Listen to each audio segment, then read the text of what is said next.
Cellulitis వచ్చిన వారు ఎలాంటి ఆహారం తీసుకోవాలి, ఎలాంటి జాగ్రత్తలు తీసుకోవాలి? సెల్యులైటిస్ అనేది ఎక్కువ డయాబెటీస్ పేషెంట్స్ అలాగే ఓవర్ వెయిట్ పేషెంట్స్లో ఎక్కువగా వస్తుంటుంది. వీళ్ళు కార్బోహైడ్రేట్స్ అంటే పిండి పదార్థాలు అనేది తక్కువగా తీసుకుంటూ ఎక్కువ ప్రోటీన్ ఫుడ్ అనేది తీసుకోవడం మంచిది. అలాగే విటమిన్ సి రిచ్ ఫుడ్స్ అయిన Amla, lemon, strawberry, broccoli, bell pepper లాంటివి ఫుడ్స్ బాగా తీసుకోవాలి. అలాగే ఒమేగా 3 ఫ్యాటీ యాసిడ్స్ అనేవి ఎక్కువ తీసుకోవడం మంచిది. ఎందుకంటే ఒమేగా 3 ఫ్యాటీ యాసిడ్స్ వల్ల ఇన్ఫెక్షన్ ప్లస్ ఇన్ఫ్లమేషన్ అనేది చాలా తొందరగా తగ్గే అవకాశాలు ఎక్కువగా ఉంటాయి. వీళ్ళు జింక్ రిచ్ ఫుడ్స్ అయిన మీట్, చికెన్, ఎగ్స్, అలాగే అవకాడో, క్యాబేజీ, క్యారెట్ అనేవి బాగా తీసుకోవాలి. ఇలాంటి సెల్యులైటిస్ ప్రాబ్లం ఉన్నవాళ్ళు డైలీ కొంచెం కోకోనట్ ఆయిల్ అనేది డైరెక్ట్గా నోటి ద్వారా తీసుకోవడం మంచిది. వీటిలో కార్బిక్ యాసిడ్, లారిక్ యాసిడ్ అనేవి చాలా ఎక్కువ ఉండడం వల్ల ఇన్ఫెక్షన్స్ అనేవి కొంచెం తొందరగా తగ్గుతాయి.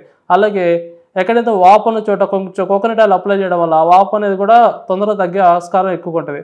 అలాగే ఎవరికైతే ఇన్ఫెక్షన్ అనేది కొంచెం ఎక్కువగా ఉంటుందో వాళ్ళు మా సెల్యులర్ మెటబాలిక్ డైట్ చేస్తూ కోకోనట్ ఆయిల్తో పాటు కొన్ని సప్లిమెంట్స్ వాడడం వల్ల దాదాపుగా సర్జరీస్ అవసరం లేకుండా తొందరగా తగ్గే అవకాశాలు చాలా ఎక్కువగా ఉంటాయి.